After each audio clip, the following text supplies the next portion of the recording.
Are you suffering from an L4-L5 disc bulge or L5-S1 disc bulge or herniation? Then this video is for you. Today I'm going to show you 3 key components of what a herniation is, what it looks like on an MRI. I'm going to show you some warning signs, and also I'm going to help you understand how you can help yourself. I'm Dr. Gregory Kramer. I'm a certified corrective chiropractor by Chiropractic Biophysics. I've been helping people for the last 30 years live stronger longer. That means get out of pain, restore alignment and posture so they can do all the things they want to do. So today we're going to talk about 3 key things. Number 1, what is a herniation? Many of you have looked at your MRI, you've heard the term herniation or disc bulge, and you want to know what exactly is it. So I'm going to show you what it looks like on an MRI. Number 2, we're going to cover danger signals.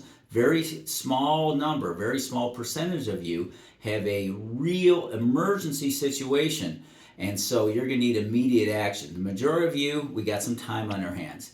And number 3, I'm going to show you what it actually looks like, and then on our next video, I'm going to show you some exercises, what you can do to help yourself. Okay, so let's start with number 1. What is an emergency? So when you have a disc herniation, now what that means is there's a tear in your disc. This is a picture of what a disc looks like. This is a vertebrae, these are nerves, and I'm going to have you zone in. There's a little space here. This is called a neuroforaminal space. Okay, and what can happen is either one trauma, like a car accident, or multiple wear and tear, like twisting sports. You can put pressure and you can see this bulge. Now, can you see that there?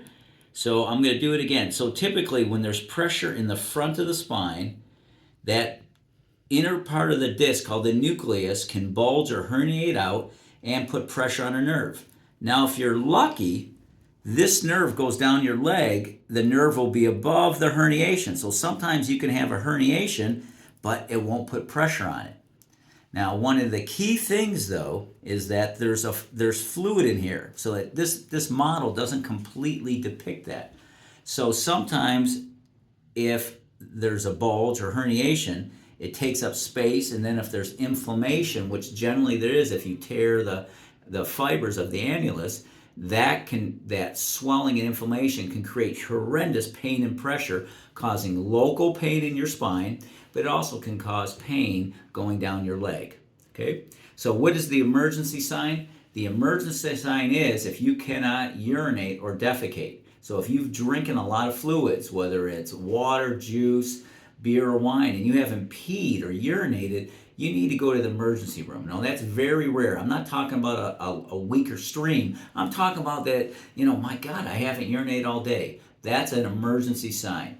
Or if you lose control of your bowel or bladder, that's an emergency sign. But that's very rare. I've been in practice for over 30 years. I've seen over 200,000 visits. I have not seen that. Now, you might have a little weaker control, and that's okay. We got some time. We can get pressure off the nerve, but I'm talking if you have total loss of bowel or bladder, you have complete loss of strength, you probably need to go to the emergency room.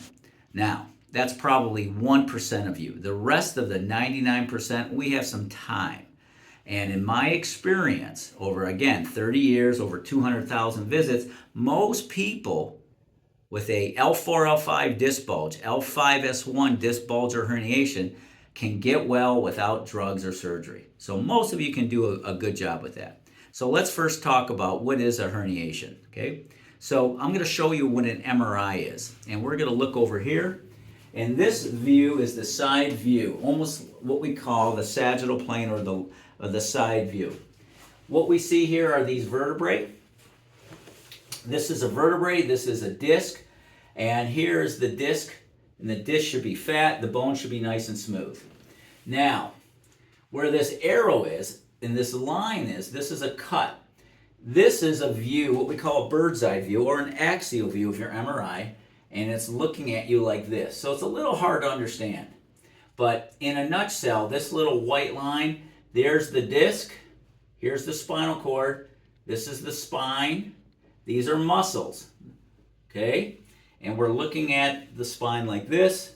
In this view, we're looking at here. This line tells us that this level is correlating with this level, okay? Now, what we see here, we see white and then a little dark. This is part of the spinal cord. Now, the spinal cord ends usually around L1. We call that the filum terminalis. And that's Greek or Latin for horsehair. But basically, here's the spinal cord or the remnants of it. We should see space. And you can kind of see, look what you see here. You see white space, then all of a sudden you see this big black bulge. That's what a herniation is. That's a bad one, okay? Now if we look here, we have another herniation, not as bad. This is putting pressure on the spinal nerves. That can cause horrible pain. That can cause sensory loss. That can cause numbness, burning, like pins and needles. It can make your leg feel hypersensitive. If it gets really bad, you can get foot drop. Yes, your foot can get weaker. Okay? So again, nerves control how you feel, nerves control your organs, but they also control your muscles. Okay? So this is what a herniation looks like. Now in this view, what do we see here? Okay, well, very simple. We see room for the nerve on this side, not much room here. We see the disc putting pressure on the nerve area. And that's why this patient had pain on the side of their leg. So that's what a herniation looks like. Now here's a model. I'll show it to you again. So again, this is the back of the spine, this is the front. And what it shows is most injuries to the disc are from flexion and rotation. Okay, so you want to avoid flexion and rotation when you lift. And notice when I put pressure on the disc, not much happens. But if I flex the disc, okay, and we flex the disc and you have a little annular tear, that's what that red line is, that annular tear, guess what happens? You see how it oozes out. So we want to avoid flexion of the disc. And that will eventually heal, it'll scar up, and most of the time you can fix it without drugs and surgery. And I've been helping people with disc problems for 30 years without drugs and surgery, and I would say we have every bit 95% or greater success rate. So again, this is what a disc problem looks like. Now, what do we do to avoid it? Probably avoid flexion, avoid sitting. Okay, you would need to let this heal.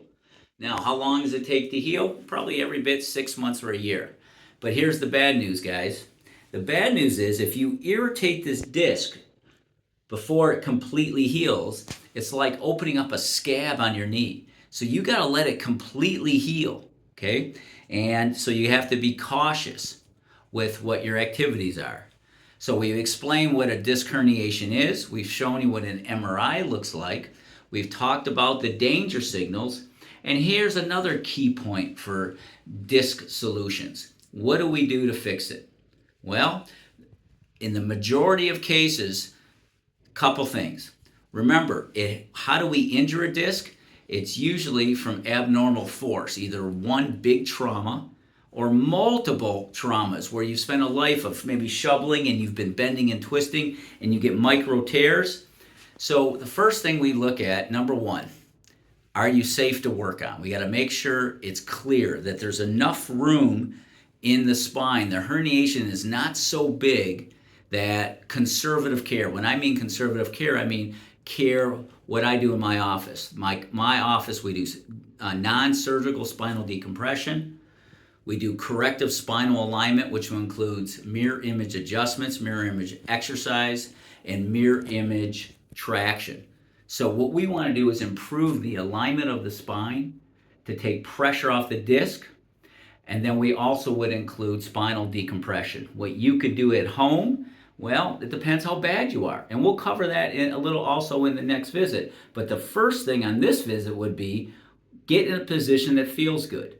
Some of you leaning back feels good. Some of you leaning forward feels good.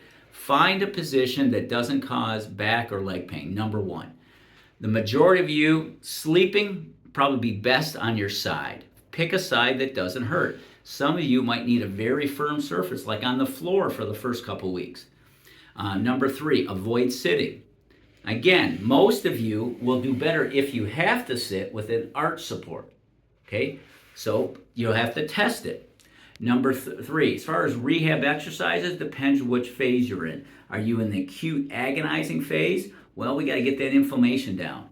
Natural supplements, ice, work very effectively. If you need over-the-counter stuff, talk to your MD about that. If you need more aggressive pain management, that's a whole nother story. But most of you, ice, going for small walks throughout the day, start at 2 minutes, 5 minutes, several times a day would help you. And then gradually we'll add on to the variety of exercises. But right now, gentle walking, find a position that's comfortable, lots of ice. If you have to cough or sneeze, probably lean back for the majority of you. And then stick around for our next video because we're going to start showing some exercises once you're out of the agonizing phase to help you.